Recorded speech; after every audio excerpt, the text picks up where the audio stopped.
Hello there, gorgeous people. Gorgeous? Lovely. Gorgeous. Let's go with gorgeous. It's me, Stuart Bell, and welcome to another episode of The Finnovator. And in this episode, I wanted to share a interview, a recording, a session I ran with a gentleman called Michael Laws of Affinia, where we talked about basically building sustainable service offers. Now, this episode is probably about a year and a half old, but my relationship with Michael has gone back quite a way. Michael is one of the head of business coaching, I believe is his title. But look, even if that's not his title, that's his passion. That's what he does over at Affinia. I have a bit of a conflict to sort of disclose when it comes to Affinia. My wife, Rachel, is one of the business coaches over there. So I get to know a lot about what they do and how they do it. But the truth is that I was sort of very familiar with what they did long before that. Michael has been one of those people in the industry who we've always chatted, we've always batted back ideas. We've talked a lot about our mutual passion for growing businesses. One of my favorite conferences I ever got the opportunity to do was when I was invited to come over to South Africa with Affinia and speak at their conference. It ended up, I think I started off doing one session, and then I got the opportunity in the end to do three, which ended up becoming a bit of a festival of stew. It was good for me. I enjoyed it. Not to mention, I got to go to South Africa, which is always really good. In this session, Michael and I sort of indulged our mutual passion, and we dived in and we wanted to talk about everything to do with service offers, and in particular, what it takes to make an offer that is sustainable in terms of the value delivery proposition, how to deliver it from an efficiency point of view. We talked about fair value, we talked about user pays models and all that sort of stuff. In other words, it was a really, really good overview of a lot of the content we do on our program about making sure that when you put together a service offer, it meets the compliance requirements, it meets the value delivery requirements, and equally importantly, you can deliver it as well for one client as you can for 100 clients. In other words, the efficiency piece. I hope you enjoy it, and I hope you like what Michael's got to say. There is a lot of movement going on now in the industry of people from licensee to licensee, and there are many, many people out there that I think really do it very well. Michael is one of them. So if you are, looking at changing licensee, and you've only got a few options on your plate, I'd really strongly suggest going out there and looking at offers like Affinia, because I've got a lot of time for them. Obviously, I've got a close affinity with them for various different races. That's a pun. Never mind. But anyway, I'm going to hand it over now to Michael and I hope you enjoy this episode of The Finnovator, the Sustainable Service Offer.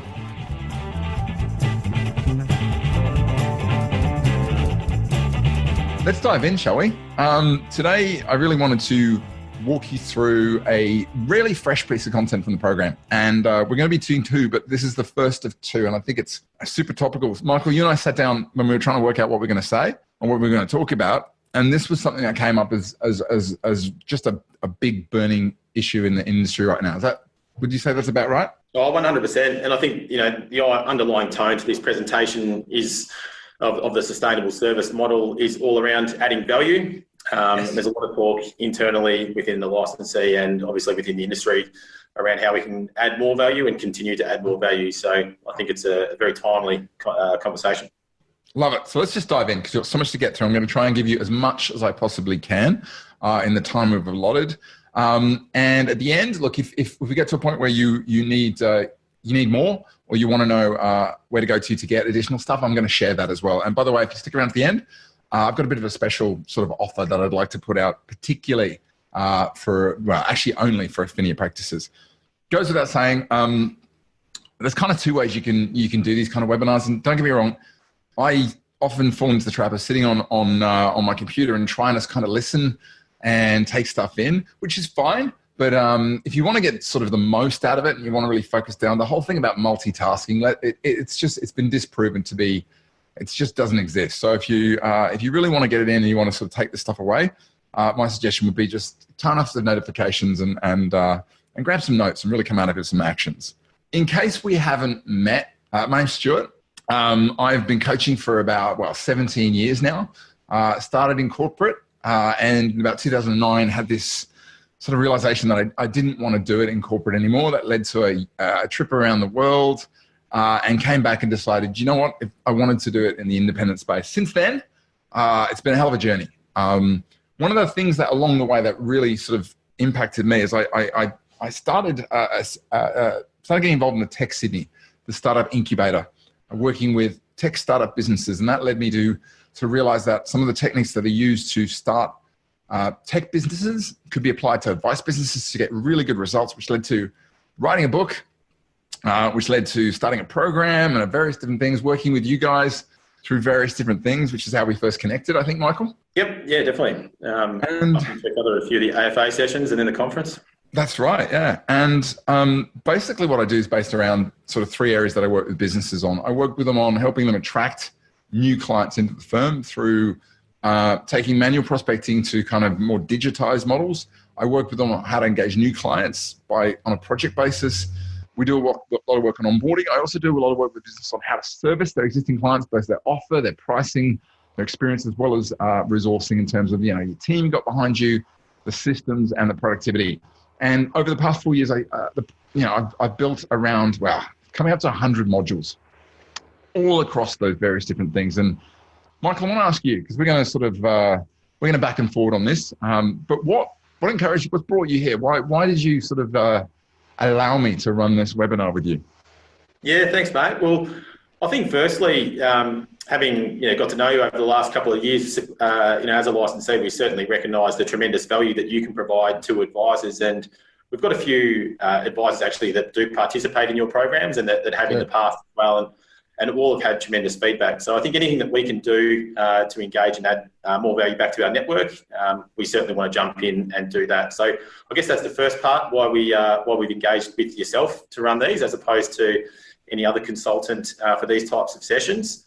But when I looked at the topics, and we were talking before just around value, and I think value comes down to a whole range of things, and importantly the client experience. There's an unbelievable quote I heard from Joe Duran from United Capital in the States, and for those of you that follow the news, you would have seen that I've quoted Joe a few times at PD Days, but he just recently sold his business for $750 million. That's a hell of a sale. 6 weeks over in the States. So he had a phenomenal advice business, and it's one that I think, if you want to understand great processes and offers, look at United Capital. But his quote was that 100% of your future profitability is going to come down to your client experience. And in the age where we're competing, there's so much fee pressure, there's a lot of competition, there's competition with technology, not just other advisors.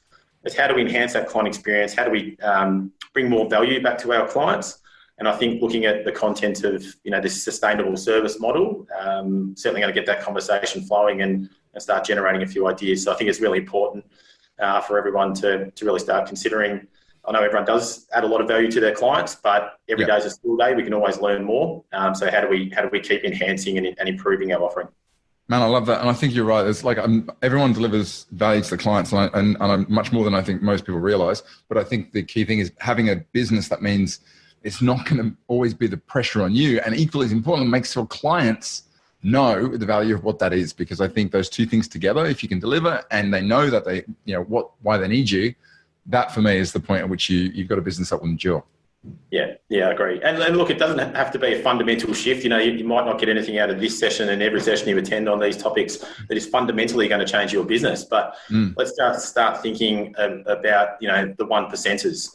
What can we do just to improve our business? Maybe it's going to improve your spiel. It's going to improve the way you have a conversation or you attract clients by 1%. And then if we start thinking about that aggregation of marginal gains, what do those 1% improvements do over a long period of time? It's going to help deliver you a far more successful business if you follow that sort of that mandate of just continual improvement. Perfect. Now, Chris Reed, thank you so much for jumping in. That's exactly what I'd love, some feedback. I have a very much an above average need for feedback. It's just who I am. He says he's really interested in ideas for change that is required in the way we engage with an ongoing service model to keep clients engaged.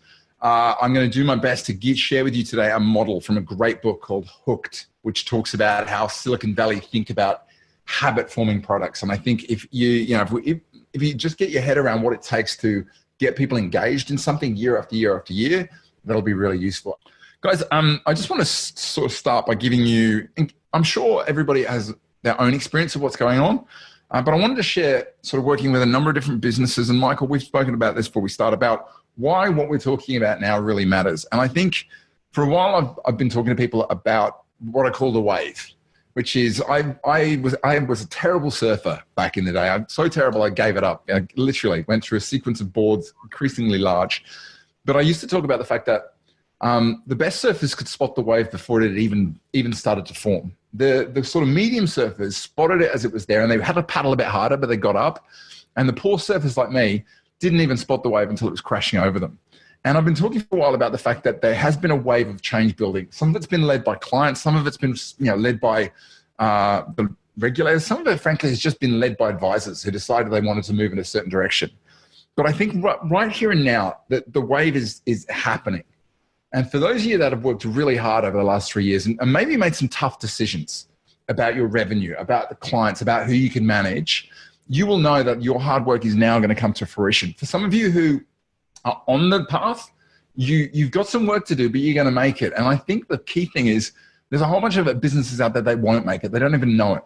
But now is the time, because if you can get ahead of this wave, you're going to ride a wave that's going to open up a competitive advantage between these new type of businesses that I think is going to shape the next decade. Michael, do you have a view on this? Oh, mate, definitely. I think we all 100% agree that change is here, and I'm sure we've all been to a number of PD days where we've heard about the Kodak moment and the number of businesses that are in the business graveyard because they haven't adapted to change.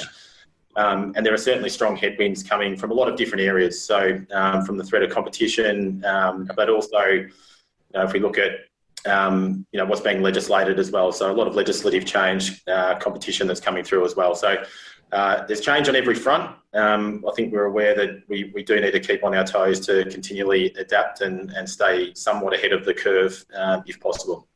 So the shift for me is over the last 20 or 40 years, there's been a paradigm, from offering products to move to offering products and services. And then it kind of went to relationship and brand. And I think where we're at now is we're at this space of client centricity. Now, I'm not talking about client centricity of, we put the clients at the center of everything. I'm talking about the client centricity that Silicon Valley has kind of pioneered, but focused on, which is what's the problem we're trying to solve and then build a business around that problem, as opposed to create a product and then go out and sort of Mad Men style market it. And it's this shift, I think, that has really put the power in the hands of you, because you've got the relationship with the client. At the same time, you've got this problem where client expectations have grown. People expect more transparency, they expect more communication, they expect more for their money. You would remember the Nokia, 3310, Michael? Maybe not. You're a bit younger than me. No, what did I have? Started to see what was the old big brick. Yeah, well, I had a Nokia 3310, I had a 6610 with the GPS that took about half an hour to find its location. Nice. But the Nokia 3310, literally you could put a different color on it, and that was it. That was personalization. 16 text messages. But now we kind of expect we expect our own apps, we expect our own pictures. Personalization has just become the norm.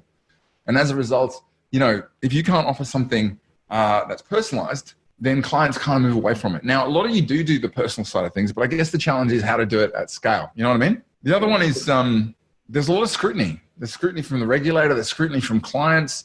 I mean, Michael, you would have seen it in a number of different businesses. Where do you see the real lens being put on service models when it comes to advice firms? Oh, look, the big one that we've got at the moment is around the fair value of advice, and in terms of the advice fees that are being charged. So we've obviously seen what's been going on with a lot of the bank line groups with the fee for no advice investigations that have been going on and that have been exposed from the Royal Commission. And again, I think it all comes back to providing value. It's if you say you're going to provide a certain amount of value, then you need to deliver on that promise. If you do that, essentially everyone's okay, but that's probably where a few advisors have come unstuck in the past around the industry. And we're going to talk about that today. We talk about this fair value thing, because the real thing that I don't want anyone to be stuck in is ultimately getting what you do judged by hourly rates, because we're going to understand a lot of people who are in ASIC. I'm not trying to bag them, but they come from a legal background.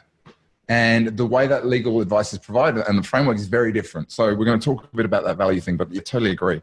The other thing is, I don't think it will come as a surprise that I'm finding more and more businesses are challenged time-wise. They're squeezed, if that makes sense. And that's a real challenge, because if you don't have time to get this stuff done, it's really hard to make progress.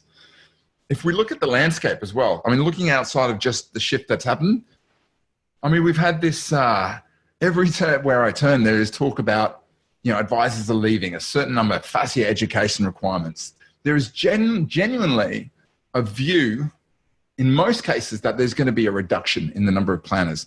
I'm going to ask you, actually, I'd love everyone to open that chat box, get your fingers warm, and let me know on a percentage scale. And we're going to do a bit of a straw poll here. What percentage of advisors who are currently in the industry do you believe are going to leave in the next 3 years? Ben says 30%. That's interesting. Come on, keep it coming. Stuart, great name, by the way, 35%. Chris, 40. Kareen, 415. 40 for Raphael. 40, 30, 30, 40, 40. Interesting. We've got a 50 from Rachel. Lachlan, Liam, 20. Lachlan's 35. That's no percentage, but older advisors, says Sandra. So what's your view, Michael?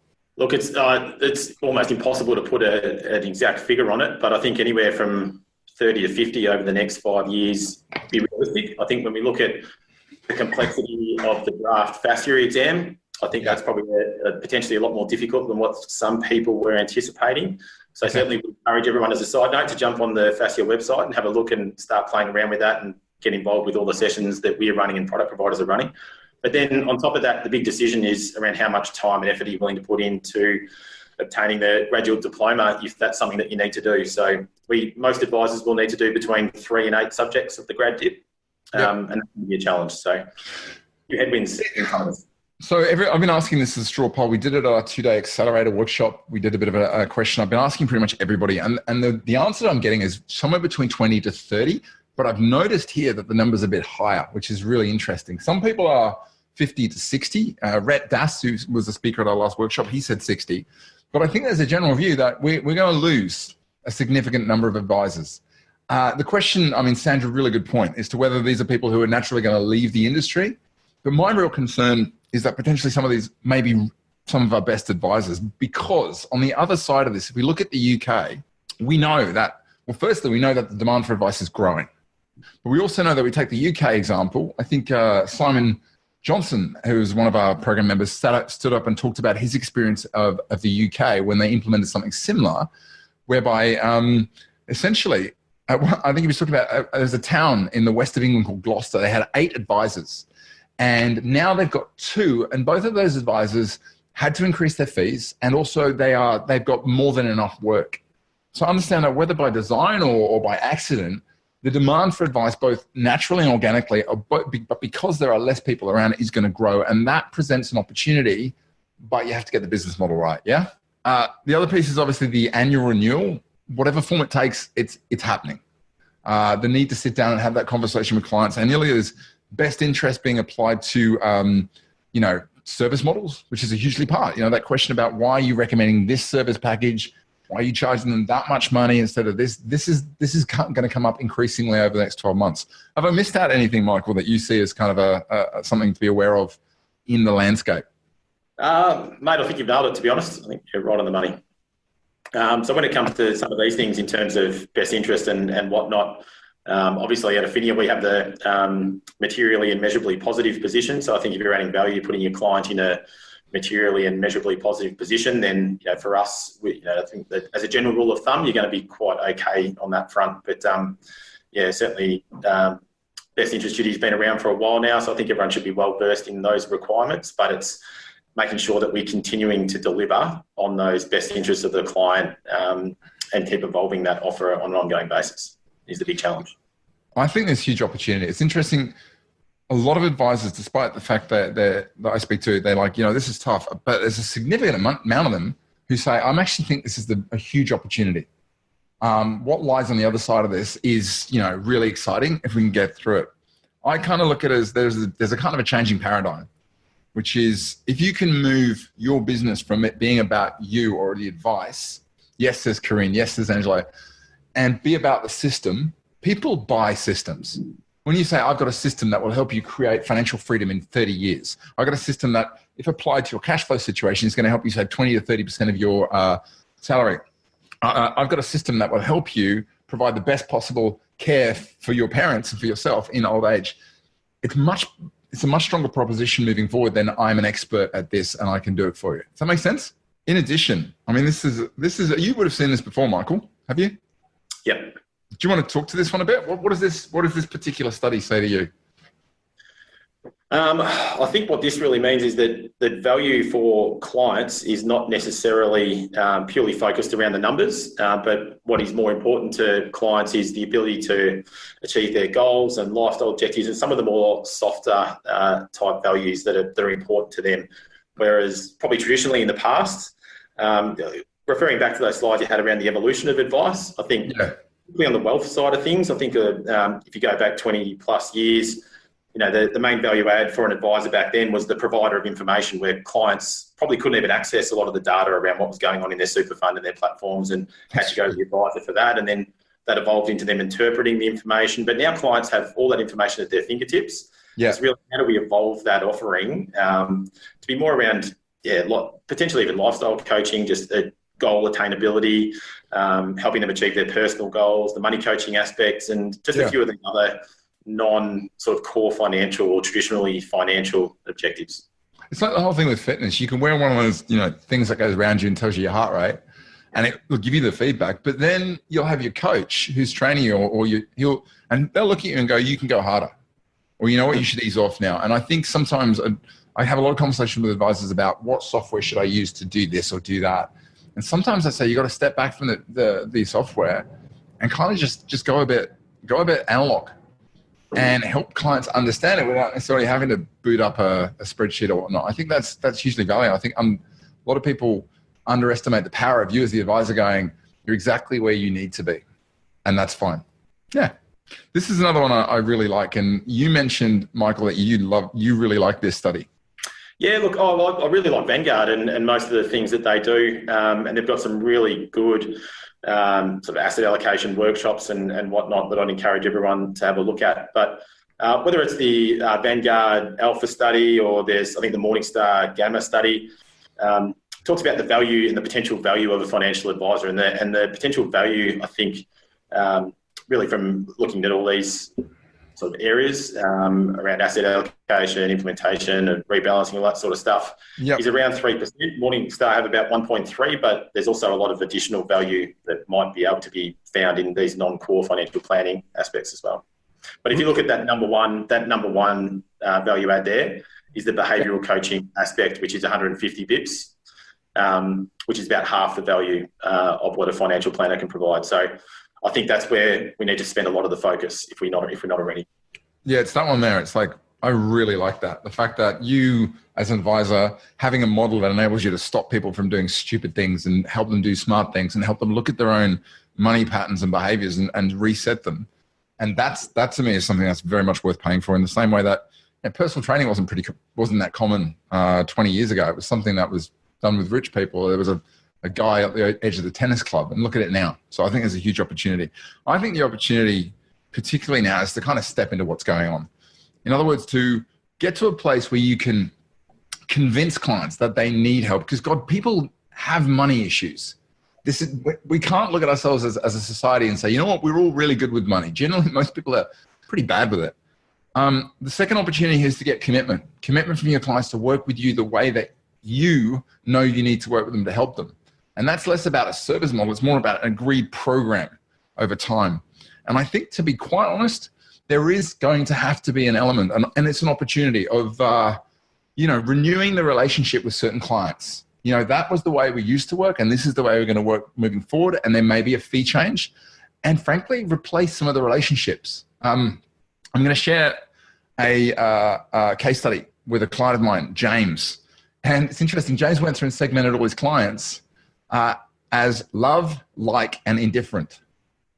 And essentially, his goal is to make sure that most of his clients, if not all of them, fall into those top 10 categories. And I think there's certain clients who aren't working with you the way that you want them to, and certain clients who you're just not gelling with. There is an opportunity to turn around and say, look, I can't just have you passively working with me anymore. I need you to step into this with me. What's your thoughts on that, Michael? Yeah, it'd be interesting. I don't know if you got off the top of your head, but what the percentages were within each of those three buckets. I do actually. I think it's interesting. I really like the way that you're positioning the need to have a system and a process. So not necessarily adapting your process and your model to each individual client that comes through, but if you develop your value proposition in a particular way, you'll attract the right type of client into your business that wants to be a part of that system and that sort of that model that you currently offer. So I think, going through that exercise of rebalancing your existing client base, probably not easy. I'd imagine there's a few difficult conversations there, but perhaps a bit of short-term pain for long-term gain, which is it's always not hard in this environment when we're currently under a lot of fee pressure as it is and reducing commissions and the like. So an interesting analysis to do the numbers before doing that, I'd say. His was 41, 27, and then the rest were indifferent. And there's actually a couple who were trouble clients, but it was pretty good, but he wanted to go up to 70 or 80% more than that. So I think 80, 90. So the key insight I'm going to do is we're going to focus on this. But we're going to look at this piece. So let me tell you the case study. This is James. James is actually, he was the first consulting client I took on board when I came out as an independent client. We've been working together for, I think, 8 years, which is an absolute record. We have a pretty long tenure on the program as it is. Most of our clients stick with us for about 2 to 2.5 years, which is incredibly unusual in the coaching world. But James and I have been working together for 8 years. I've seen him, he's had kids, I've had kids, we've worked together. But recently, about 9 months ago in September, we did the numbers and we analyzed it and we sort of looked at what was coming down the pike with the change. And we said, what are we going to do about that revenue you bought and you've tried to engage them, but they're not coming on board, they're not there. In other words, it's legacy revenue. And my advice, and we kind of agree with it, is we need to write that off. We need to assume that in 3 years' time, it's gone. And therefore, we need to find a way of replacing that revenue with revenue from an engaged source. So we sat down and we went through the process I'm going to show you now. And essentially, over the last 9 months, we've actually been implementing a whole bunch of stuff. Once we knew the numbers, sitting down with clients, re-explaining the process, re-engaging them, getting them onto this new way of servicing model, the one I'm going to show you now. And I'll share with you some of the results. I know James won't mind because I asked it. I'll just jump in, and I think anyone that's listening that's got any grandfathered commission, and I'm sure there's a lot of firms out there that do have even a small percentage of grandfathered commission, which we know is most likely going to be turned off over the next 18 or so months. I'd really focus on these types of strategies because these are going to become critical to implement in the very near future. So 116 clients in 9 months. I'm going to do a webinar with him called the Master of Reviews because he's just got it down pat. In that time, I'll let you know, he had 5 people drop off. In other words, he lost $18,000 worth of revenue as a result of having this, I'm charging you this. And in most cases, by the way, the total uplift, we analyzed his book and we said, okay, this is the amount that you are essentially undercharging versus what your pricing model tells you you should do. His deficit was about 115. His book was that was going to drop off because it was legacy with 150. So we're trying to fill a $150,000 goal. During those discussions, 5 drop-offs. In other words, out of 116 clients, 5 of them dropped off. Most of them he wasn't that upset about. They're on the low end and there wasn't really a connection there. Of the ones he's done, there's 47 who are done, banked, put away. This doesn't include new advice revenue, by the way, which is additional. $35,000 uplift across the book. He's got 9 that are currently in the process of moving across. They've said yes, that's 24,000. He's got 25, which are currently they're discussing and essentially they're working on now, and 38 left to do, which is the small end. And this doesn't, as I said, does not include new advice fees. So when we add it up over the course of 9 months, he's taken a book which was underperforming by something like $120,000, $130,000, and he's transitioned. And the uplift to his business is $112,000. Now, why does that matter? Well, that matters because essentially he was delivering the services anyway. He hadn't priced it correctly. He hadn't had the right conversation. So he was discounting everything. So essentially this is by far the best growth story you can have because not only have you increased your revenue, you've done it without increasing any additional work there. You simply charged fair value for it right here and now. And the drop off now means we worked out the numbers. Essentially, he's now got around 2.2 hours a week back to work on other things as a result of it. You with me on that? I asked him what were the things that really sat behind this. And he said, look, there's 4 principles he approached it. Number 1 is you just assume it's fine. Go in there with the client and say, this is how we're changing things. He said, the review is the time to do it. He talked about he worked on with visual tools to make it happen, and he got really, really good at saying no. You know, there's questions like, that seems expensive. His answer was, well, compared to what? When he had a client who pushed back, I want this, he said, look, I can't do it for that. I just can't. So I wanted to share that because I think it's a really positive case study. And this isn't just about how much can I charge. It's about recognizing that in many cases, and we'll talk about this in a sec, that gap in the revenue has been supported by these legacy client bases, and that's the challenge that we've got to overcome. Did you want to jump in and say anything, Michael? Oh, mate, I really like that. I think there's also something you can probably think about for the client. So it sounds like he had a fair level of engagement with those clients, but however was just undercharging. There's probably another angle as well for those that do have maybe a legacy book that potentially doesn't have much of a relationship with those clients. You might have met them a few years ago and maybe haven't been servicing as well as what you could have over the last few years. It's probably a similar sort of discussion, but it's almost like you're reselling your proposition back to those clients. And I'm sure your business has evolved, your services have evolved, your values evolved. And I think probably going through almost that identical exercise, but repitching your business back to those clients would be valuable for those grandfather type. Agree. And look, if anyone wants, I wrote an email template just yesterday for a business of mine who are a large business with a legacy client base. And it was an email template that said, you know what, you've got to come in. This is there's no option here. If people are struggling with how to get the message out, I'm happy to sort of cover off on that and share a bit of that. Because I think getting on the front foot with this and letting people know that things have changed, we've changed is a big part of it. It's interesting, but he had a lot of clients who were really, really engaged, and he had a lot of really high fee paying clients who they were engaged, but they weren't coming in. They were just like, you do it. And resetting that conversation was actually not just about getting their engagement, but also recognizing that people aren't involved in the process. It's harder to demonstrate value. And I'm sure Stu, he's got rid of a few unprofitable clients and he's retained the ones that he wants to keep. So he's more efficient and certainly a lot more profitable. So winning at both ends. Absolutely. Rachel, I've spotted your question. I will come back to it. I guess there's a whole story to tell around it. It's essentially, but I think we've covered off on it, which is, if you've got clients who've worked with you for a period of time, or you brought on board at the beginning of your journey, but really, if you look at it under the bonnet, you realize that you should be charging a certain thing. It's a commercial decision that everybody needs to make at some point. And it is that. So let's jump. Do you want to jump into how it works or how we made that transition? I just want you to tell everyone that was actually your car back in the day. Okay. So the story goes, that was actually my car. Back in about 2007, I was looking to buy a car. And I walked into the classic soil shop in North Sydney, and they had this for it was $14,000. It's a 1971 BMW 2800 CS. BMW didn't used to make large cars. They made small, tiny little cars, and this was their first version. And essentially, I used to get it serviced by this old guy in the shop there, bring it in. He charged me the same amount. It was always the same. He'd just do the work. And then one time I brought it in, and he said, look, I've got some bad news. I was like, what is it? And he said, well, they'd stopped making the parts. Like, where? Like in Bavaria, at the Bavaria Motor Company, BMW.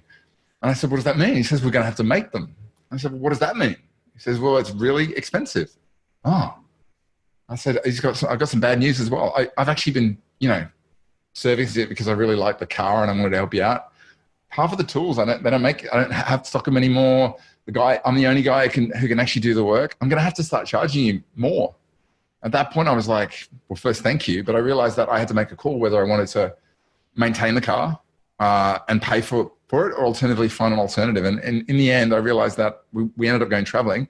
I realized that I wouldn't be able to keep the car in the state I wanted to. So I ended up selling it to a guy who ended up in a head mechanic for a Brisbane BMW dealer group who was also a McLaren F1 mechanic, and he took it apart, restored it. So it ended up pretty well. But the point is, many businesses they've got clients who are Archies.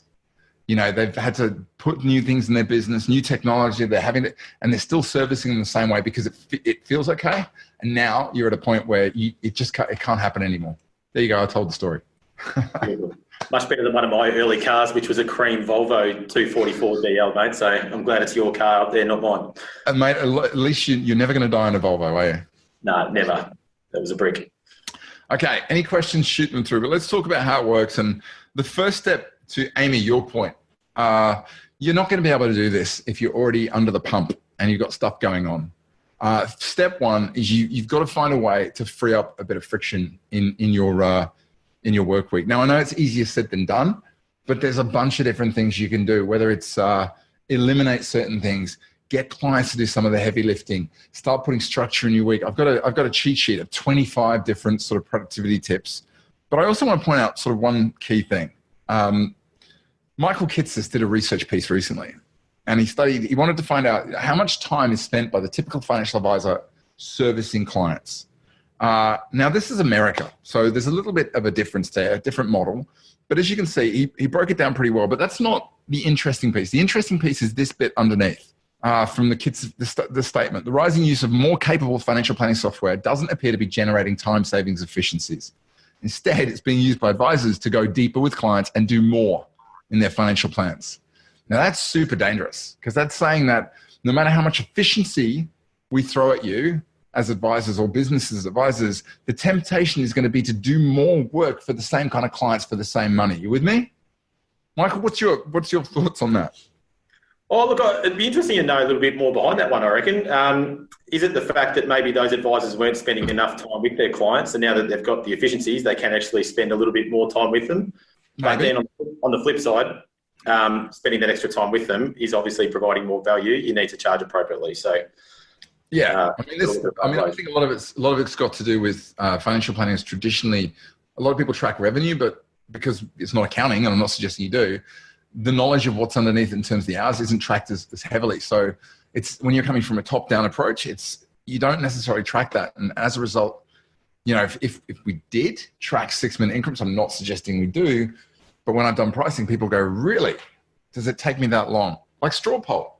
Michael, what's your experience? How long does it take most businesses in the network to bring on board a new client in hours, total hours? Look, when we do most of the cost to serve calculations, it works out, I'd say, on about an average of about 14 hours for a new client. And then looking at some of the FPA material, if you look at the amount of work that goes over the first year, the first 12 months, it can be up to 21 and maybe even more depending on the nature of the relationship. So we all know that they're very time-intensive processes, unfortunately. It's kind of the nature of the beast at the moment. Hopefully some technology and some service like system improvements can help in the future. But for now, it's a pretty laborious task. It's 10 to 20 keeps coming out and all of my stuff. And I guess the thing is if you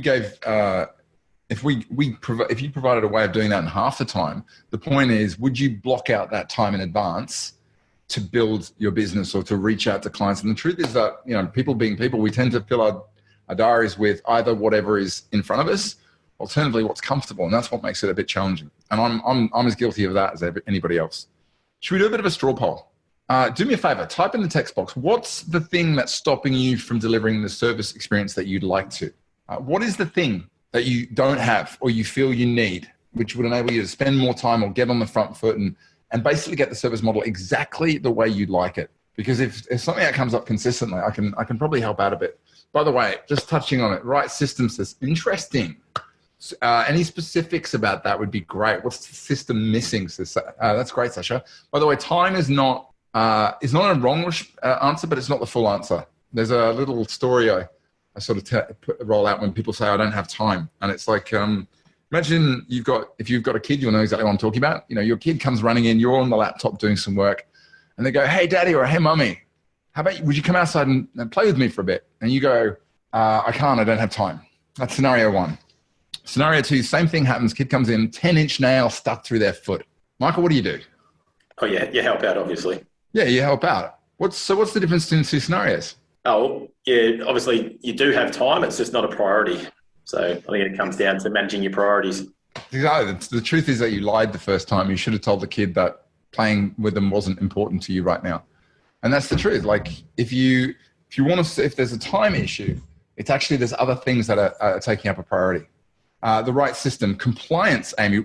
I love it. Again, the clearer you can be about what specifically is eating up your time. And if you don't know, then maybe the first thing is to do, right, I've got to find out what's taking up the most time. What is the thing that I'm doing every day or every week, and it's chewing up time? Oh God, I'm a terrible mum, says Amy.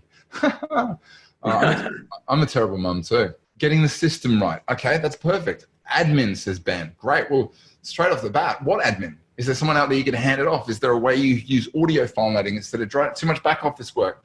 Fantastic. Which back office work? What's the thing that's holding you back? Why can't you bring someone on board who can do some of it? Why can't you know what I mean? Finding and recruiting and retaining quality support staff in order to delegate work. The A System for Hiring is a great book which talks about recruiting. And do you know what? I don't know what your take on is, Michael, but I think what's happened over the last 15 years has given small businesses the power to access resources that they previously could never get access to. It's just sometimes that people don't get their head up and look outside of certain areas. What's your view on that, Michael? Yeah, well, mate, I think speaking before, you were talking about your new business manager that you've got on board. I believe the remote. He's on here right now. Remote staff, who does a tremendous job and he's absolutely killing it. So I think the proof's in the pudding that if you do know where to look and you do spend the time to get the right person in your business, whether it's an offshore sort of system or whatnot, it does take work. Offshore is not just the magic bullet. You need to make sure you've got the right person, but not only that, you've got the right systems in place so that they can step into the role effectively. Huge part of what I do in terms of helping people not just scope the role, but find the resource and more importantly, plan how to make it work. And Jen would tell you we did a lot of work. She came on board and she actually, as part of that onboarding, she corrected a lot of our onboarding process because she's very, very sort of experienced and incredibly senior. So she was able to kind of nudge me and say, no, we don't do this and do that. But yeah, your first 2 weeks when you bring someone on board, knowing what to look for, but that first is hugely important. And if I think there's a good podcast I listened to by the coach from the States, a guy called Robin Sharma, and he calls he's got a little system for his hiring, and he names it 1,000 to 1. So not quite that you've got to interview 1,000 people to get the right person in your business, but making sure that you're interviewing the right number of people, but also spending a lot of time with that individual, not just having that first interview. Like the first interview I've heard it say is a meeting of two liars. You've got someone lying about how good this is and your candidate lying about how good they are. So make sure you engage with them over a number of instances. Get either your teammates or your staff to meet with them, have a meal with them, really get to know them, and if they're going to fit in with your business culturally. Slow to hire, quick to fire, I guess is the old saying. Yep. So let's sort of pick up the pace. I've noticed a bit of time and I want to make sure we can give as much value as possible. The second thing is, I think if you remember Choose Your Own Adventure books, you'll know that there were books where you had to read and then at the end you were given a choice. And that would send you on a different story arc. I used to cheat, start at the back and sort of work my way. It's interesting, top right, I've only just noticed that in the workshop. Who writes a book for kids called You're Going to Die? It's kind of weird. But I think moving forward, it's really important that you choose what kind of model you want. Michael Kitces, I think, said it beautifully when he said competitive fees combined with superior service isn't a differentiator, it's a charity. If you're going to deliver a premium fee service, you need to deliver a premium fee. So I think the two options that you can choose, and you can choose along the line, you can either make a decision that you're going to build a service model to a certain price point, in which case it's going to be about what you remove and what you replace it with. And typically, if you want to build something at a lower price point, you need to remove yourself from the equation as much as possible. Whether that's by delegating to team members, self-service.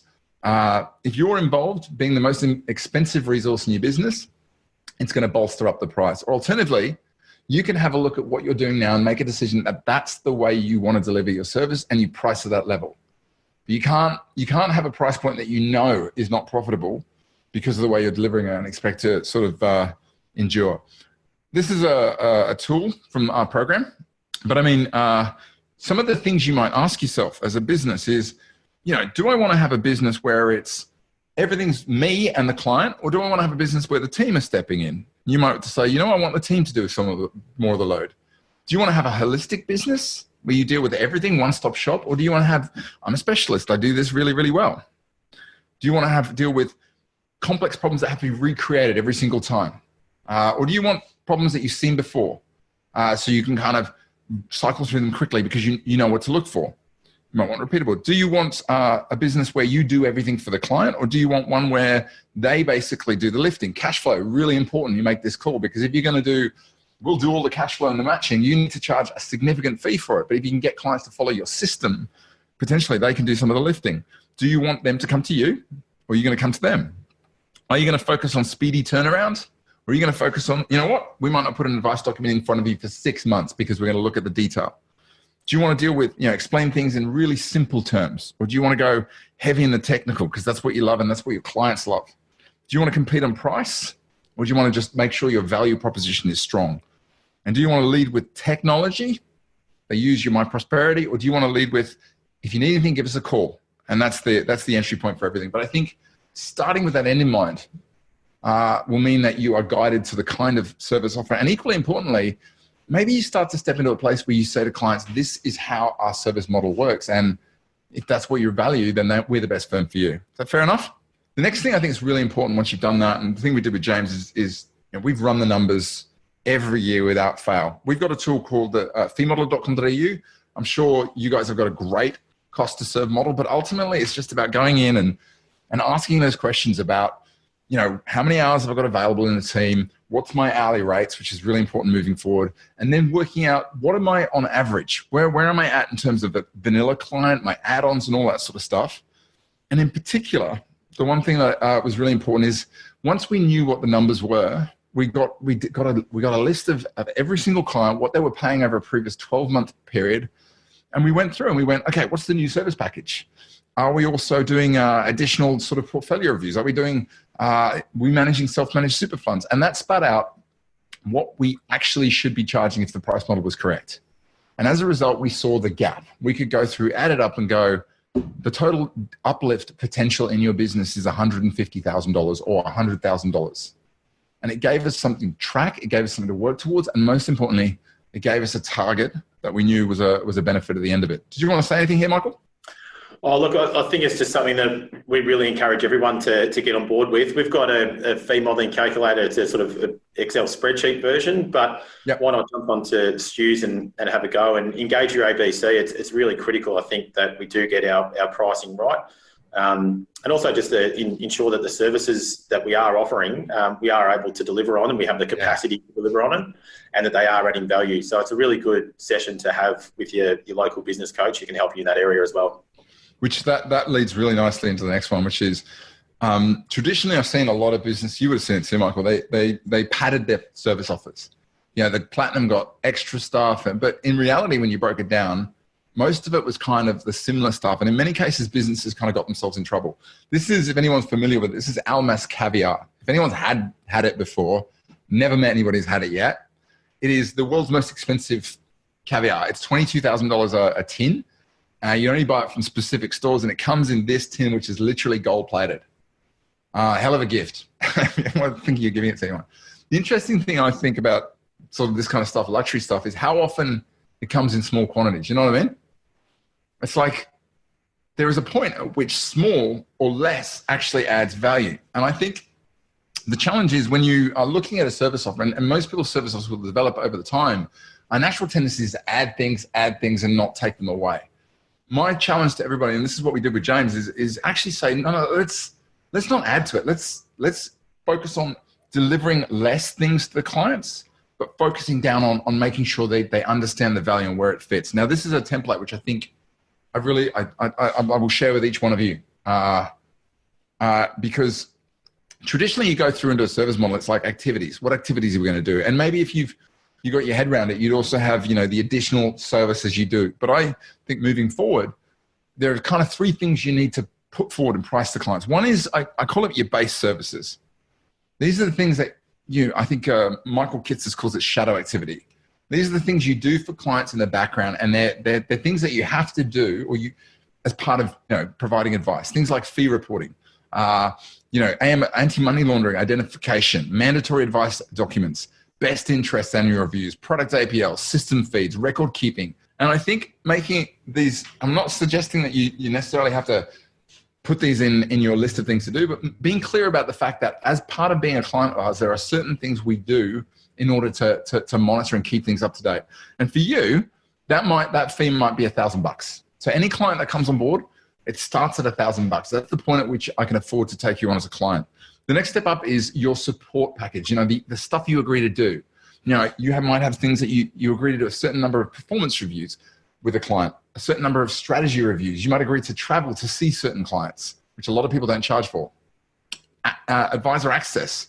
You might liaise with third party. This is the activity piece. And I think one of my bugbears is often with the FDS thing, we tend to focus just on the activity.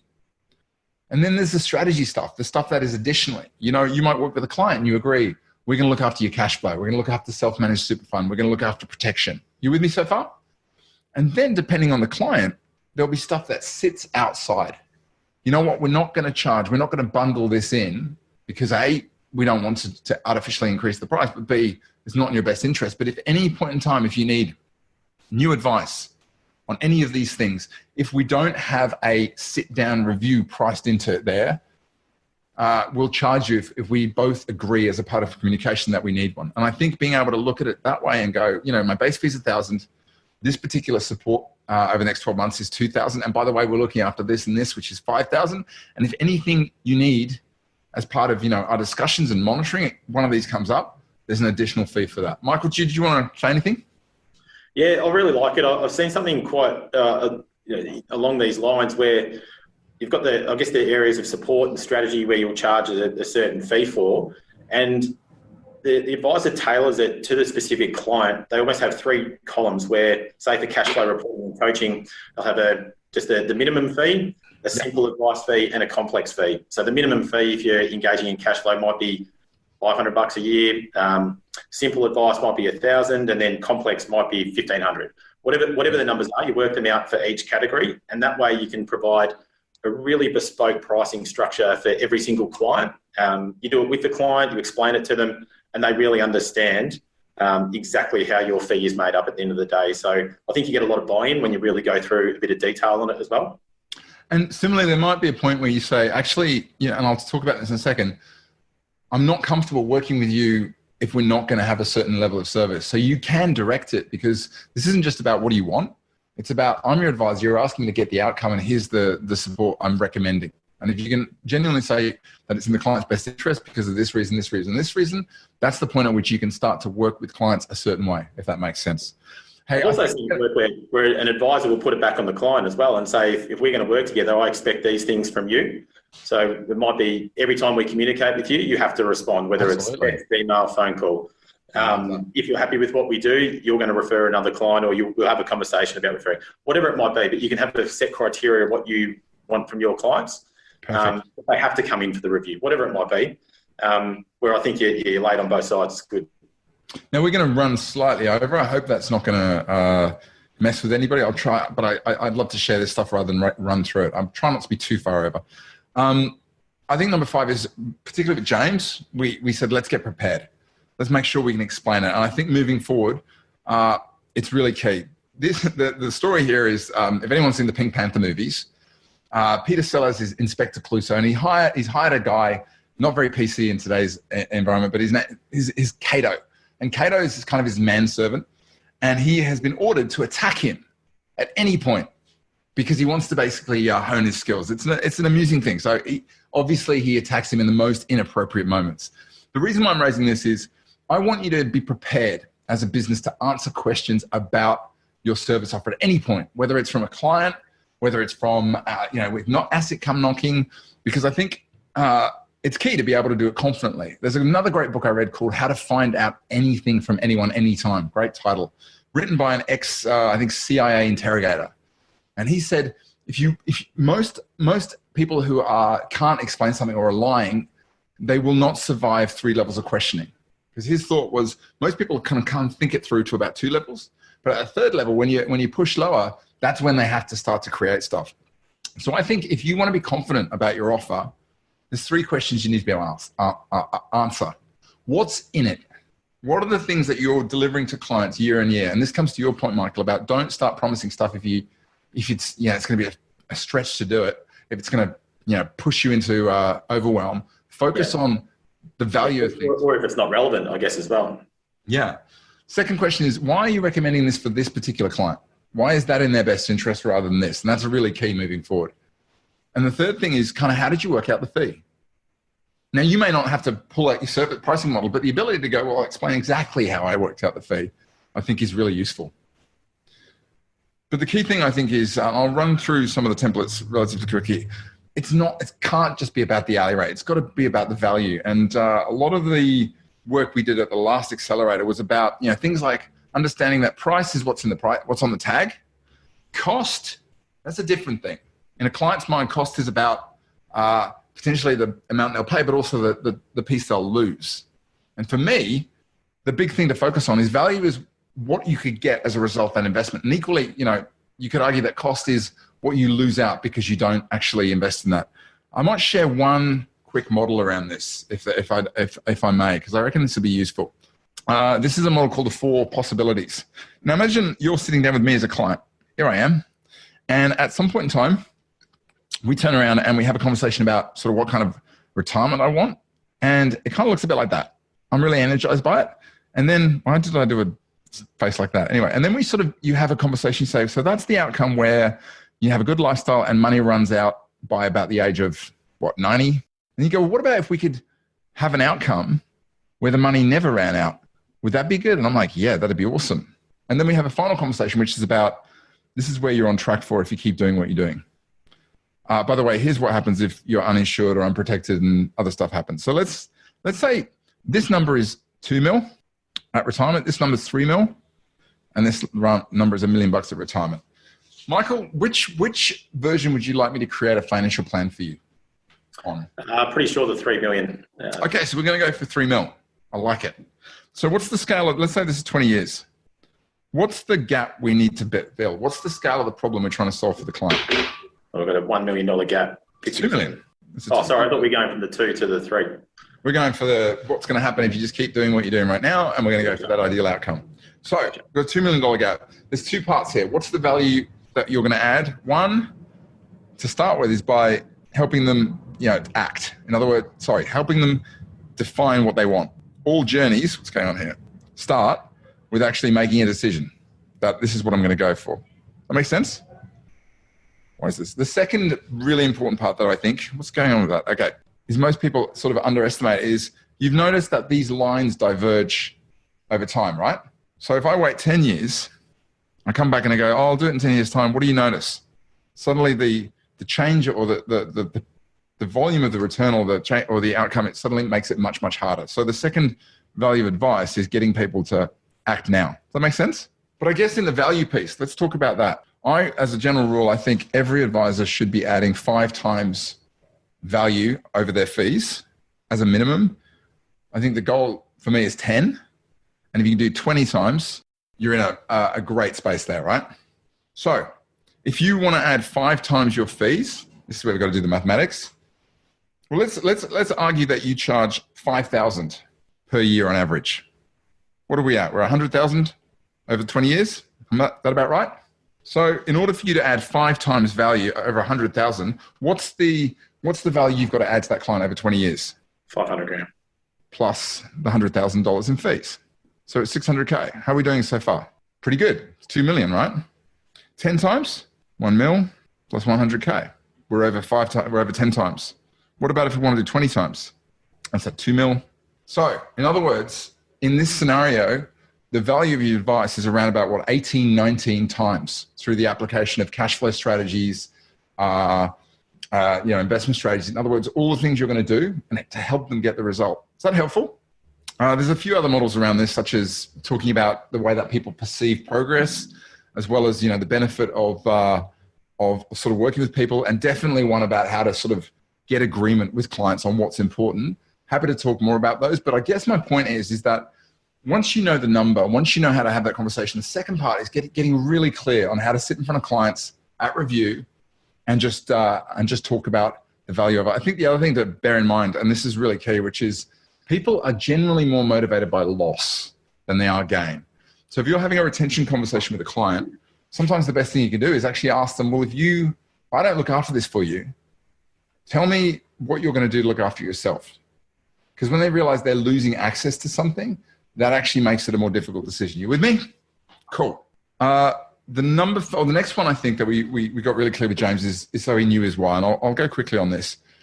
This is a template, again, from the program. It helps people explain their ongoing service model. And you'll notice at the top, it talks about the 4 criteria which define how you work with clients.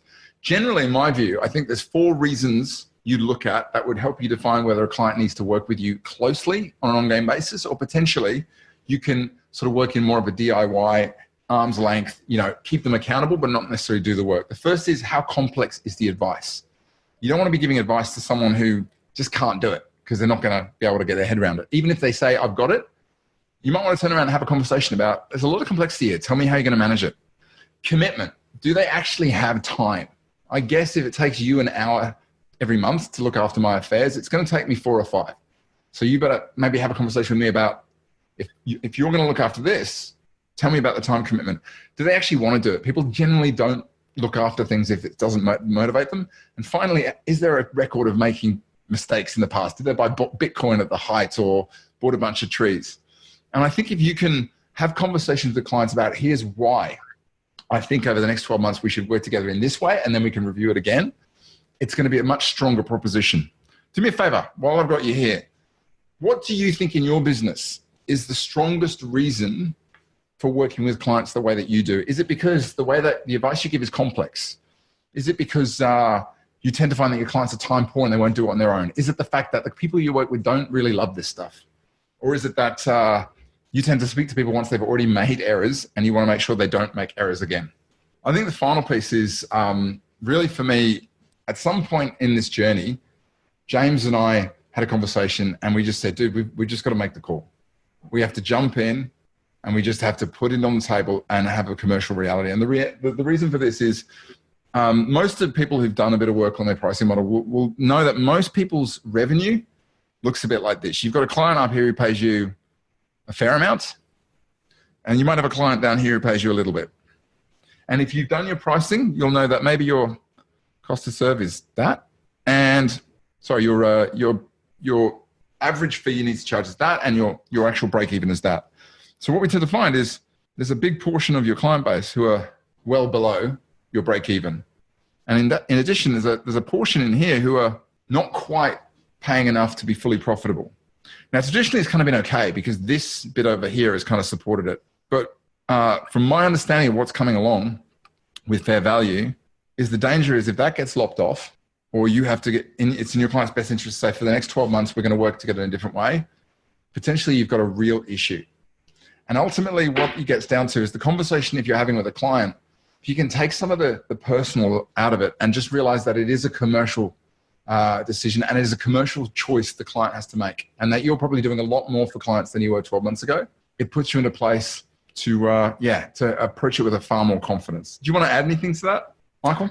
Oh, look, I think you nailed it. Obviously, there's going to be a fair bit of work over the next little while around the fair value of advice, and it's certainly something that ASIC and the code monitoring bodies are going to be looking at quite heavily. So that's something that we need to look at. I think if you've got your pricing structure down pat with utilising tools like this and a matrix with the various strategies and the cost per strategy, you're going to be fine. I think it's some of those high-end ones where if you're charging a percentage-based fee on a very large balance, if you're not providing over and above service for those types of clients, they're the sorts of ones you might start to get in a little bit of trouble for. So yeah, that's totally agree. Conscious of. I hope this has been useful. I apologize for being over time, so I'm going to speed it along. Do me a favor, if this has been useful, can you type in the box and just let me know what's the thing we've spoken about that kind of has been most useful to you personally? I'd love to know what's sort of hit home.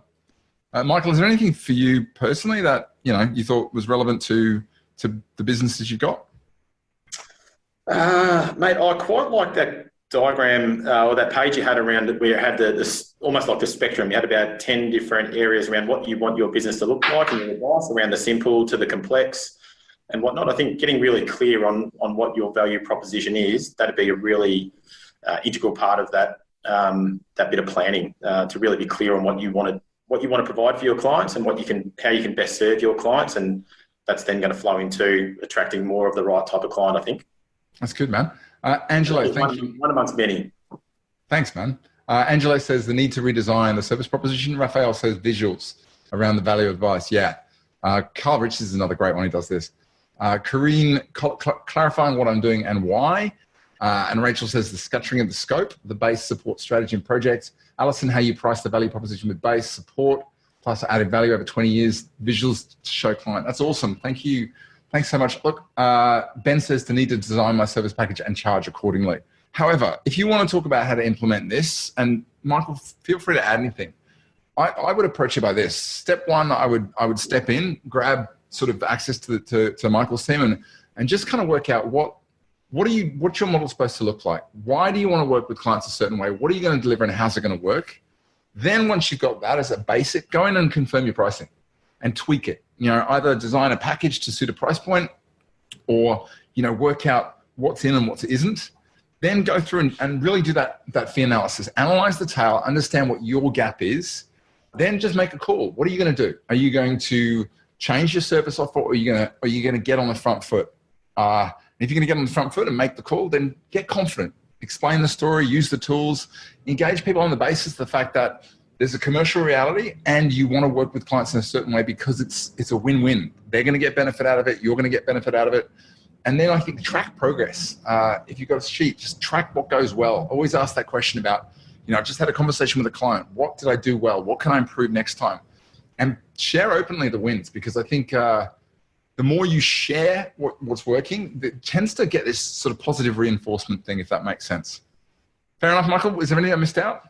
No, mate, I love it. I think it's just, as with anything, it comes down to the implementation and the commitment to actually get involved with this process. So let's just make sure that everyone's allocating the right amount of time, if you think this is valuable, into spending that time on your business rather than just in your business. And depends on how you want to do it. But the good one that I heard a little while ago from that coach, Robin Sharma, was he has the 90-91 principle, where I know you're a fan of the 90-day sprint, Stu, but he's a big fan that if you've got a big particular goal or project that you're working on within your business, spend the first 90 minutes of the next 90 days on that one goal and that one project. And that way, eliminate all distractions, do it before your business opens and the calls and emails start coming through.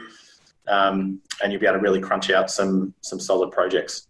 It's good. Yeah. I find that any day I start by opening the inbox and then don't get the first thing done ends up being one of those days where you end up at the end of it going, where did the time go? Yeah. Which happens a lot. It does happen a lot. Man, look, thanks very much for sort of letting me do this. I think we mentioned that I wanted to share a bit about sort of how I work. And I mentioned at the beginning that if you would like to get more assistance with this, I'm going to share that. So would you mind if I sort of outlined a bit about that, Michael?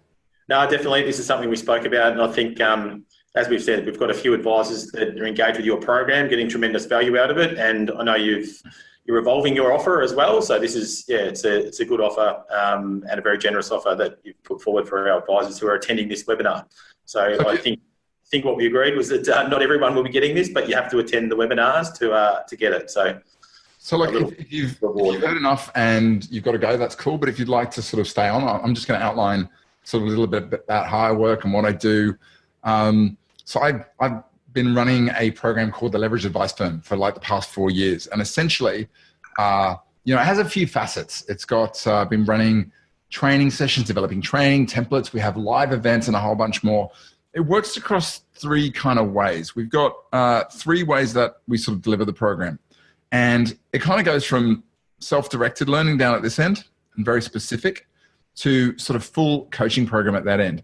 The Leverage Advice Firm we've been running for a while. I know there's a few people on this who have been part of the program. And it's a full coaching program, live events, working directly with me. Unlimited is kind of a version of it which is specifically designed for online. So essentially it's access to most of the content, access to live training, but without necessarily some of the coaching components. And then at the other end, we've got something called Journey to Scale, which is for businesses that specifically want to focus on something something at that point in time in their business growth. It works a bit like this. Unlimited essentially is full 365-day access to every module on the program, which is running at about 80 plus modules. Topics covering, as you can see, everything from automation, client experience, everything we've spoken about today is part of the program. Everything's supported by tools, templates, worksheets, as well as we also give people access to things like our implementation system, and you get a live invite to all of our monthly training. I'll give you a couple of examples of modules that I've just pulled out. One of the things I'm going to talk about in 2 weeks is client engagement. And I've run a whole training session on this at the 2 accelerators ago. But I think what makes, what I've always been really passionate about is giving people not just the training, but here's a template where you can grab and run with. So this, for example, is an engagement map. Whereas we talk about if you've got 26 touch points that you've got to live a fortnightly touch point, what would it be made up of? To that end, we even sort of jumped in and give people give people examples. This is an email template you grab and send out called the Let Us Know list. 16 reasons that you should jump on the phone and let us know things have changed. Really important for reviews coming forward. Check-in email templates. What we call fundamentals, which is emails that you just send out every quarter, reminding people of what they need to know about working with you. We talk a lot about attribution blogs, and even we give people the structure on how to scope out and dictate a blog, and templates around how to schedule it all. The sustainable service model that we've just run through, as well as all of the templates we showed you, we give people scripting, how to talk about service with new clients over the 3 stages, including the structure of it. We give people how to talk about to engage clients, scripting around disengaged clients, and a whole bunch more. That's the unlimited program.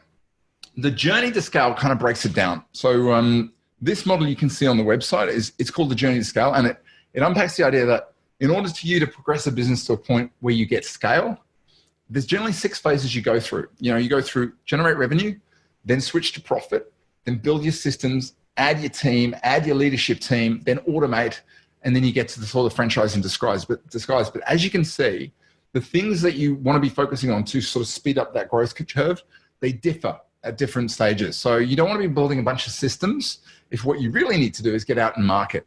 You probably don't want to be adding lots, your A team into the business if you don't really know what your service model is so far. And sometimes businesses look at this, they're progressed along the journey, but they go, you know what, I need to go back and sort of fill in the blanks. So as you can see, it's broken down into various different modules at different stages.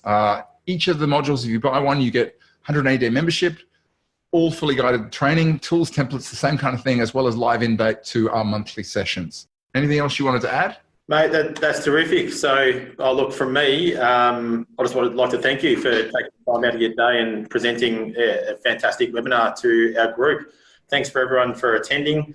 I think as well as we obviously know that Stu adds a tremendous amount of value. If you want to speak to Tim Henry, one of our guys, he's always open for a chat. He's currently in Stu's course, so have a chat to him about the value he's receiving. He'll give you some good, honest feedback.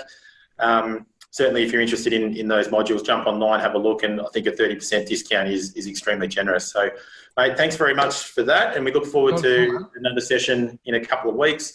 There's just a couple of Affinia resources too that you should probably have a quick look at. Jump on the website. We've got that CVP one-pager, as well as I think when we talked about how to articulate the value in an enduring basis, look at the goals matrix that we've got online, as well as the strategy matrix. So that will put a bit of the advice technical strategy, I think, on top of some of the content that we've run through today. So beautiful. Certainly encourage you to jump on and have a look at there. But if you need anything else, contact me, contact Stu, or contact your ABC. More than happy to come out and we can work through all the great stuff that we've run through today. So thanks again for your time. And I just got a question from Alison. If you want to check out the website, it's aldere.com.au. And there's a whole bunch of stuff in there about what the program is. If you click on the store, that'll take you through to the section where all the different things are. So hopefully that's helpful. Mate, what do you got planned for the weekend? Mate, off to the football tonight, actually, down at Marvel Stadium, which was the old Etihad Stadium. Watch the Hawks and the Bombers. Neither are my team, so I can actually enjoy the footy and not suffer in watching the Demons get pumped again. So that's going to kick off, and then, pretty crazy after that. Oh, man, enjoy. And thanks again for the opportunity. And look, I'll see you again in 2 weeks' time, so we can do the round 2. Excellent. All right. Thanks very much, and everyone have a good weekend. See you guys. Take care. So there you go, a really wide-ranging conversation around service offers between me and Michael. I hope you enjoyed this episode of the Finnovator. I'm going to keep this one short.